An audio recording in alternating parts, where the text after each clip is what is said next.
नमस्ते छात्रों। आज मैं आपके सामने फिर से उपस्थित हुई हूँ। छात्रों, आज हम व्याकरण देखेंगे। व्याकरण का एक हिस्सा जो बहुत ही महत्वपूर्ण है। तो छात्रों, आप मुझे पहले बताइए कि जो वर्ण या शब्द किसी शब्द समूह से पहले लगकर उसके अर्थ में परिवर्तन लाते हैं, उसे क्या कहते हैं? उसे उपसर्ग कहते हैं। क्या कहते हैं? उपसर्ग। उपसर्ग शब्द जो है वो दो शब्द के योग से बना है। उप प्लस सर्ग। उप का अर्थ होता है समीप यानी पास, और सर्ग का अर्थ होता है निर्माण करना, किसी नए शब्द का निर्माण करना। तो ये दो शब्द के योग से उपसर्ग शब्द बना हुआ है। इसे तीन भागों में हम देख सकते हैं। शब्द के अर्थ में उपसर्ग जो है शब्द के अर्थ में विशेषता लाता है। कोई शब्द होते हैं उसके अर्थ को उलट देते हैं, तो कभी कभी उस शब्द के इर्द गिर्द नया उपशब्द लगकर उसके शब्द में थोड़ा सा परिवर्तन करते हैं। कोई खास परिवर्तन वो नहीं करते। ऐसे इसके तीनों भाग हम देखेंगे कुछ उदाहरणों के साथ में। एक परिभाषा भी देखेंगे, इसके परिभाषा क्या है, और कुछ उदाहरण भी आज देखेंगे। परंतु हिंदी भाषा में 4 उपसर्ग का हम उपयोग करते हैं। संस्कृत के उपसर्ग, हिंदी के उपसर्ग, उर्दू तथा पारसी के उपसर्ग और संस्कृत के अव्यय। जब 4 भागों में इसे भागा गया और हमें इसमें उसका उपयोग करते हैं। तो आज हम सबसे पहले संस्कृत के उपसर्ग देखेंगे और उसके कुछ उदाहरण हैं। परंतु उसके पूर्व हम एक छोटा सा वीडियो देखते हैं ताकि आपको और समझ में आ जाएगा कि उपसर्ग किसे कहते हैं। इसमें आपके स्पष्टता आएगी।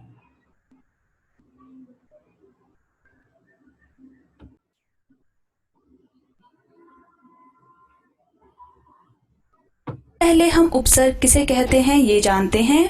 उपसर्ग जो है संस्कृत एवं संस्कृत से उत्पन्न जो भाषाएं हैं उसमें शब्दांश या अव्यय को उपसर्ग कहते हैं। कौन से शब्दांश और अव्यय को उपसर्ग कहते हैं? जो किसी शब्द के आरंभ में जुड़कर उसके अर्थ में, यानी जो उसका मूल अर्थ है, जो उसका विशेष अर्थ है उस शब्द का, उस अर्थ में विशेषता ला दें या उसका अर्थ ही बदल देते हैं। शब्दांश और अव्यय कौन से होते हैं? जो शब्द का एक अंश होता है, एक भाग होता है, और अव्यय कहा जाता है उसे जो किसी भी परिस्थिति में नहीं बदलता। लिंग, वचन या काल कोई भी स्थिति हो, अव्यय कहीं भी नहीं बदलता है। तो ऐसा शब्दांश या अव्यय जो शब्द के आगे जुड़ता है और अर्थ को बदल देता है उसे उपसर्ग कहते हैं। उपसर्ग के बारे में कुछ और जानते हैं। उपसर्ग 2 शब्दों के योग से बनता है। कौन कौन से? उप और सर्ग। उप का अर्थ है समीप, निकट या पास में, और सर्ग का अर्थ है सृष्टि करना अर्थात निर्माण करना। तो जो उपसर्ग है उसका पूरा अर्थ बनता है पास में बैठकर दूसरा नया अर्थ वाला शब्द बनाना, यानी जो शब्द है उसके पास में, उसके निकट में जुड़कर एक नया अर्थ वाला शब्द बनाना, उसे कहते हैं उपसर्ग। हम यहाँ पर एक उदाहरण लेंगे जिससे आपको स्पष्ट हो जाएगा। उदाहरण हम लेते हैं हार शब्द का। हार एक शब्द है जिसका अर्थ क्या है? पराजय। और इसी हार शब्द में जब आप आ उपसर्ग लगाएंगे तो बन जाएगा आहार, और उस पराजय जो अर्थ था हार का, उसका अर्थ बन जाएगा भोजन। और उसी हार में जब आप प्र उपसर्ग लगाएंगे तो शब्द बन जाएगा प्रहार, और जो हार जिसका अर्थ पराजय था उसका अर्थ बन जाएगा किसी पर प्रहार करना, किसी को नुकसान पहुंचाने के लिए उसको निशाना बनाना। तो यहाँ पर आपने देखा एक ही शब्द में जब अलग अलग उपसर्ग जोड़े जाएं तो उसके अर्थ जो हैं वो कितने बदल जाते हैं। उसी तरह से उपसर्ग शब्द के प्रारंभ में जुड़कर जो है अर्थ को बदल देते हैं। अब हम जो है उपसर्ग की कुछ विशेषताएं जानेंगे। उपसर्ग की 3 विशेषताएं कही गई है। पहली विशेषता है शब्द के अर्थ में नई विशेषता लाना, जैसे प्र उपसर्ग है, हमने प्र उपसर्ग बल शब्द के आगे जोड़ा और शब्द बना प्रबल। बल का अर्थ था शक्ति और प्र जब हमने इसके आगे जोड़ा तो बना प्रबल यानी अधिक शक्तिशाली। उसी तरह से जब हमने अनु जो उपसर्ग है उसे शासन शब्द के आगे जोड़ा तो बना अनुशासन। अनुशासन होता है आपका डिसिप्लिन और शासन होता है किसी पर शासन करना। शासन जो है वो बुरा भी हो सकता है और अच्छा भी हो सकता है, लेकिन अनु जब हमने उपसर्ग जोड़ा तो बना अनुशासन यानी डिसिप्लिन जो सही होता है। अगली विशेषता देखिए, दूसरी विशेषता है शब्द के अर्थ को उलट देना, यानी जो शब्द है उसके अर्थ को उल्टा कर देना। किस तरह से? जैसे सत्य शब्द है, सत्य का अर्थ होता है सच, और जब हमने इसके आगे अ उपसर्ग जोड़ा तो बना असत्य, यानी सत्य हुआ सच्चाई और असत्य हुआ झूठ, यानी जो सत्य है उसका बिल्कुल विपरीत। उसी तरह से यश के आगे जब हमने अप उपसर्ग जोड़ा तो बना अपयश। तीसरी विशेषता देखिए, शब्द के अर्थ में कोई खास परिवर्तन ना करके मूल अर्थ के इर्द गिर्द अर्थ प्रदान करना, यानी शब्द का जो अर्थ बनता है उसी में परिवर्तन नहीं होगा, परंतु उसके आसपास का कोई दूसरा अर्थ जो है उसी तरह से सामने आएगा। किस तरह से? जैसे शुद्ध, शुद्ध होता है बिल्कुल साफ, और जब हमने इसके आगे वी उपसर्ग जोड़ा तो बना विशुद्ध, और विशुद्ध का अर्थ भी साफ ही होता है, स्वच्छ ही होता है। उसी तरह से जब हमने भ्रमण शब्द के आगे परि उपसर्ग जोड़ा तो बना परिभ्रमण। भ्रमण का अर्थ भी वही है जो परिभ्रमण का अर्थ होता है। तो यहाँ पर हमने देखा कि शब्द के अर्थ वही रहे, केवल उसके मूल अर्थ के इर्द गिर्द वाले कुछ अर्थ प्रदान हुए। आगे बढ़ते हैं। हिंदी बोलते समय हम संस्कृत, हिंदी, अंग्रेजी और उर्दू चारों भाषाओं के उपसर्गों का प्रयोग करते हैं। तो संस्कृत में उपसर्ग और उसके अर्थ और उसके कुछ उदाहरणों को हम सबसे पहले जानेंगे कि संस्कृत में कौन कौन से उपसर्ग होते हैं, उनके क्या अर्थ होते हैं, और कुछ उनके उदाहरण भी देख लेंगे। सबसे पहला उपसर्ग है अति। अति का अर्थ होता है अधिक, ऊपर या उस पार, और इसके जो उदाहरण हैं वो है अतिकाल,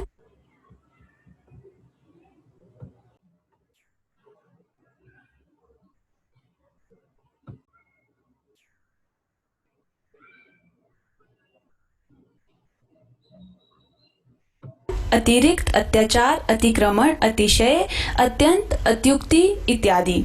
यहाँ पर जैसे आप ये देखिए अतिकाल है, काल शब्द के आगे जब अति जुड़ा तो बना अधिक समय पहले, और यहाँ पर केवल यदि काल को देखें तो काल का अर्थ होता है समय।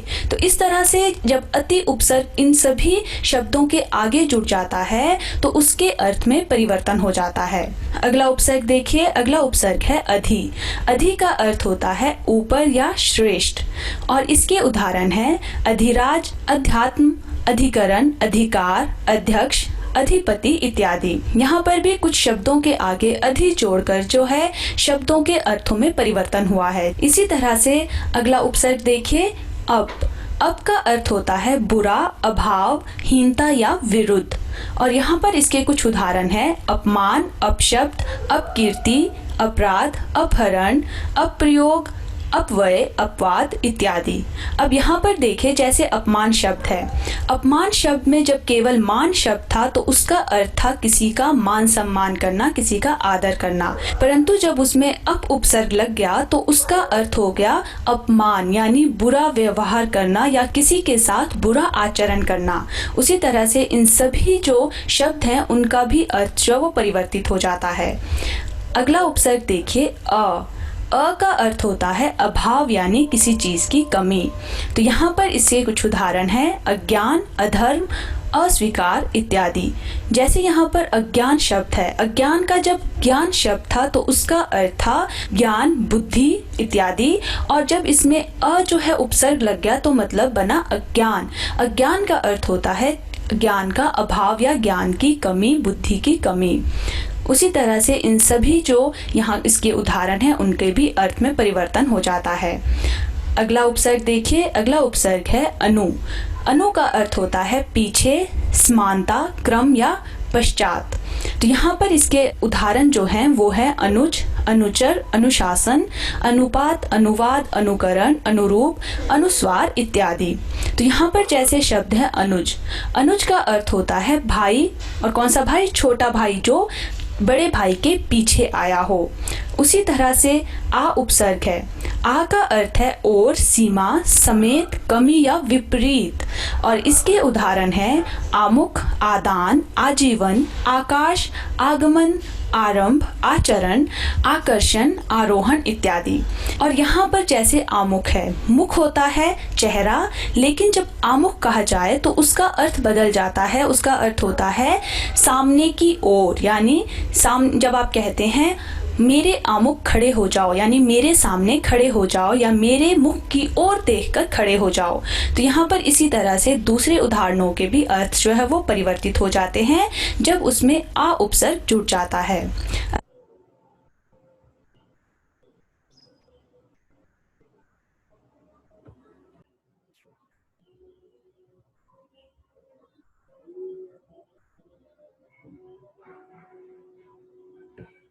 तो देखा छात्रों आपने उपसर्ग के कुछ उदाहरण। तो ऐसे अब हम व्याकरण संसार के कुछ उदाहरणों को देखेंगे और कुछ प्रश्न उत्तर भी चर्चा करेंगे। तो आइए आपके व्याकरण संसार के बुक का उदाहरणों को हम पढ़ते हैं। तो ये हो गए आपके उपसर्ग। मोहन दिनेश जी का सुपुत्र शहर में नौकरी पाने में सफल हो गया। विशेष बात यह है कि धन के अभाव में भी वह प्रयास करता था। आज परिस्थिति यह है कि वह सह परिवार वही बनाने की योजना बना रहा है। राघव, हाँ तो तुम ठीक कह रहे हो। इन संवादों में कुछ ऐसे शब्द बताए गए जो प्रभावशाली ढंग से आपके सामने प्रस्तुत किए गए हैं, जैसे सुपुत्र, सफल, विशेष, अभाव, परिस्थिति, सह परिवार आदि शब्दों का प्रयोग करके बात को प्रभावशाली बनाया गया है। तो भी देखो यहाँ पे उपसर्ग भी लगा है और मूल शब्द है सुपुत्र। पुत्र जो है वो मूल शब्द है और सु जो लगा है वो सुपुत्र उपसर्ग लगा हुआ है। सुपुत्र मतलब अच्छा बेटा, सु मतलब अच्छा और पुत्र मतलब बेटा। फल, फल अब किसी भी फल, अभी खाने का भी फल हो सकता है, किसी कार्य का भी फल हो सकता है, अच्छे कार्यों का, बुरे कार्यों का भी फल हो सकता है। तो अभी उसके आगे आप लोग सफल, जीवन में सफल होना, सफलता हासिल करना। स जो है उपसर्ग है और मूल शब्द है फल। शेष है विशेष, शेष मतलब बाकी, वी मतलब वी जो है उपसर्ग है और शेष शब्द उसको लगाओ तो विशेष हो गया। अभाव, अकार होता है कमी। भाव, अभाव, भाव शब्द जो मूल शब्द है उसको अ लग गया तो अभाव हो गया। परिस्थिति, स्थिति को परि उपसर्ग लग गया तो स्थिति में जो लग गया परिस्थिति शब्द बन गया है। सह परिवार, परिवार जो है वो मूल शब्द है, सह शब्द लगने के बाद में वो सह परिवार वो शब्द हो गया। तो ऐसे ही आपको मूल शब्द तथा उपसर्ग लगाकर ऐसे शब्दों को बनाया गया है। तो आप उसको देखें। अभी ऐसे और कोई उदाहरण उसके परिभाषा को भी हम लोग देखते हैं। जो वर्ण या वर्ण समूह किसी शब्द के पहले जुड़कर उसके अर्थ में परिवर्तन ला देते हैं उसे उपसर्ग कहते हैं। जो शब्द या वर्ण या शब्द समूह किसी के इसमें जब परिवर्तन लाते तो उसमें परिवर्तन आ जाता है। तो ये हो गया आपके उपसर्ग। तो अभी हिंदी भाषा के 4 उपसर्ग है। तो उसमें संस्कृत के उपसर्ग, हिंदी भाषा के उपसर्ग, उर्दू के तथा फारसी के उपसर्ग, उपसर्ग की तरह होने वाले संस्कृत के अव्यय, ये इसे हम हिंदी भाषा में 4 उपसर्गों का हम प्रयोग करते हैं। तो सबसे पहले हम देखेंगे संस्कृत के उपसर्ग।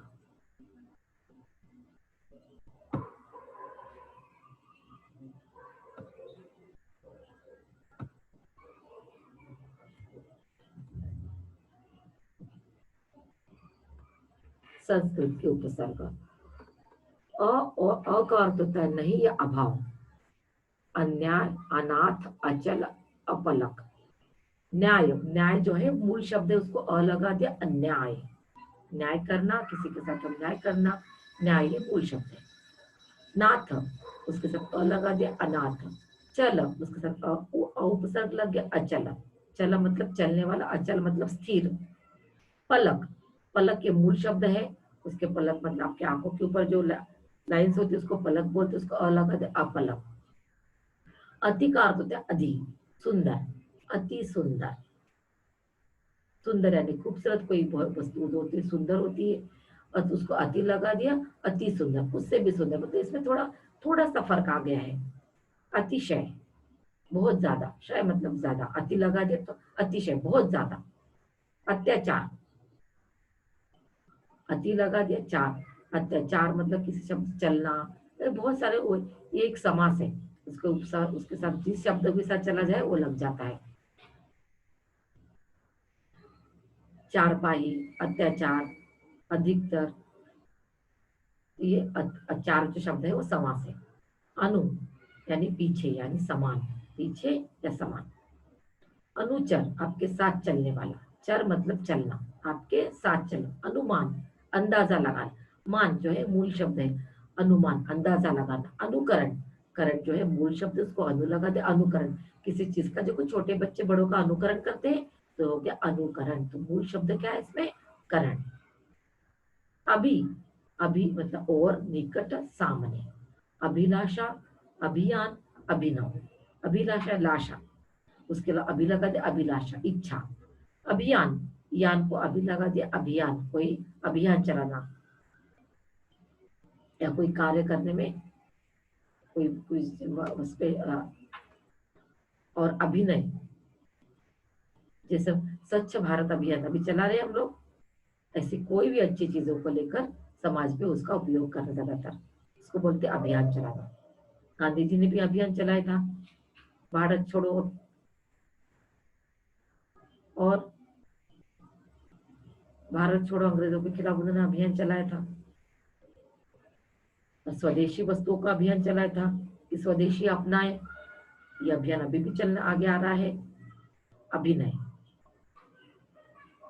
अभिनव, नव उसको अभी लगा दिया, अभिनव, नव यानी नवीन, अभिनव नया। अधि, श्रेष्ठ या ऊपर। अधिनायक, नायक तो है, अधिनायक के साथ काम कर। नियम, अधिनियम, उसके अंतर्गत काम करने वाला, उसके साथ काम करने वाला। अधिकरण, करण उसको अधि लगा दिया, अधिकरण। अव, बुरा या नीचे, अवगत, अवलोकन, अवतार। अनु यानी अभाव, अनमोल, अनदेखा, अनावश्यक। मोल में का कोई मूल्य होना, अनमोल, मूल्य तो है किसी चीज के, पर आप अनमोल हो गया, उससे भी ज्यादा उसकी कीमत बढ़ गई है। अनदेखा, देखा और अनदेखा, उसे अन लगा दे, अनदेखा। आवश्यक, जरूरत होना, उसको अनावश्यक, जरूरत ना होना। अब यहाँ पे आपको क्या प्रतीत हो रहा है, उल्टे अर्थ प्रतीत हो रहे हैं, मतलब अर्थ में परिवर्तन आ रहा है, उसके अर्थ उल्टे हो रहे हैं। आ, और, तक, सीमित, विपरीत। मरण, मर जाना, आमरण, उनके विचारों को आमरण। आरोह, रोह उसको आ लगा दे, आरोह। क्रोश, उसको आ लगा दे, आक्रोश। श्रेष्ठ, उत्तम, श्रेष्ठ और उत्तर, उत्साह, साह उसे उत लगा दे, उत्साह। तथा उत्सव, सव उसको उत लगा दे, उत्सव। उन्नति, नति उसको उ लगा दे, उन्नति। उद, ऊपर, उत्कृष्ट।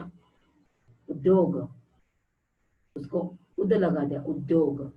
उद्घटन, घटन उसको उद लगा दिया, उद्घटन। उद्भव, भव उसको उद लगा दिया, उद्भव। उप मतलब सहायक, निकट, छोटा। उपनाम, नाम तो है, उपनाम उसका छोटा नाम।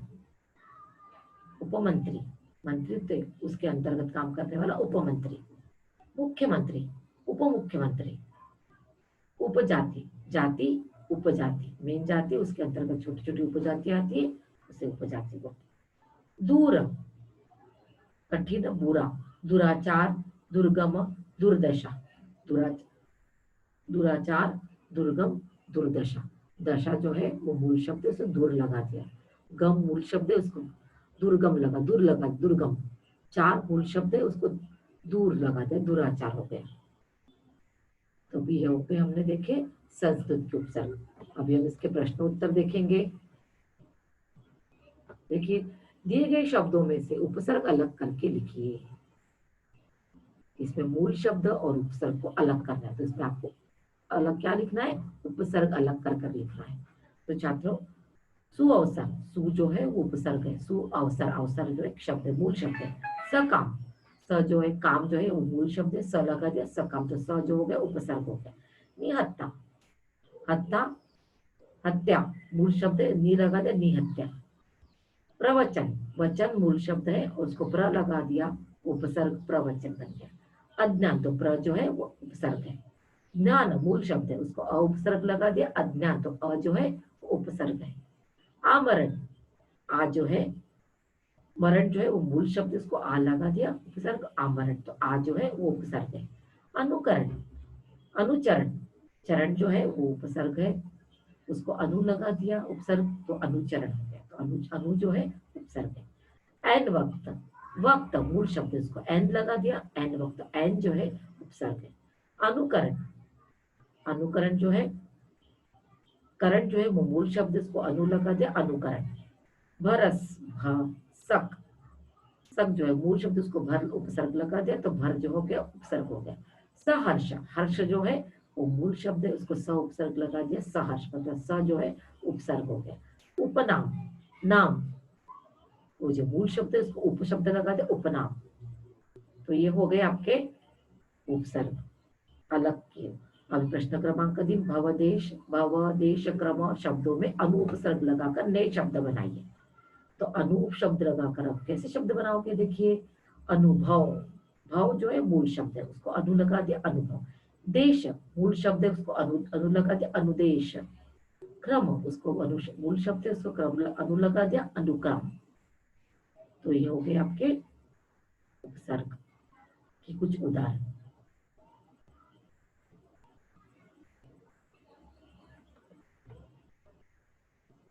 तो आशा करती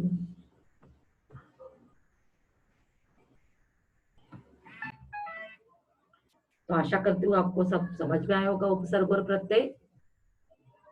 अभी संस्कृत के और उर्दू तथा पारसी के उदाहरण अगले भाग में देखेंगे। तब तक के लिए धन्यवाद।